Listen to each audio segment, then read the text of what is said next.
Donc maintenant, on suppose plus que f est C1, on suppose juste qu'elle est dérivable et que la fonction f' est bornée, mais on suppose pas qu'elle est continue.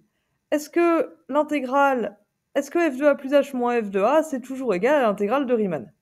Bah en fait, pas forcément. La première égalité de la question d'avant, elle reste vraie, parce qu'on n'avait pas utilisé la continuité de f'. Mais par contre, il existe des fonctions, il existe une fonction, en tout cas, que je connais, la fonction de Volterra, qui est donnée par v de x égale x au carré sinus 1 sur x, si x est strictement plus grand que 0 et inférieur ou égal à 1, et 0 si x égale 0.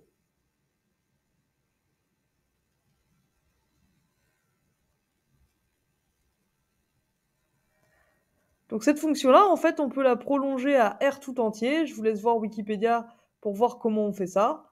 C'est pas très compliqué, on duplique le comportement de 0, 1 un peu partout. Il y a un très bel article en français que je vous laisse consulter. Et en fait, cette fonction, donc pourquoi elle est intéressante, elle est continue déjà, y compris en 0, parce que quand sinus 1 sur x, c'est moche mais c'est borné, donc x au carré sinus 1 sur x, ça tend vers 0 quand x tend vers 0. Donc la fonction de Volterra, elle est continue. Et elle est mieux que continue, en fait, elle est dérivable. Clairement, elle est dérivable sur 0 ouvert 1 comme produit de deux fonctions dérivées, comme produit est composé de fonctions dérivables, et en fait, elle est continue en 0, elle est dérivable en 0 aussi. Si vous calculez la limite du taux d'accroissement v de h moins v de 0, le tout sur h, ça a une limite quand h tend vers 0. Encore mieux, sa dérivée est bornée. Mais par contre, donc jusqu'ici tout va bien, on est bien dans les hypothèses qu'on doit faire sur notre fonction, dans la question 6.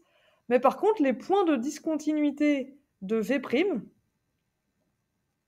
donc si vous faites un ensemble D avec les points de discontinuité de V', cet ensemble-là, il est de mesure de Lebesgue strictement positive.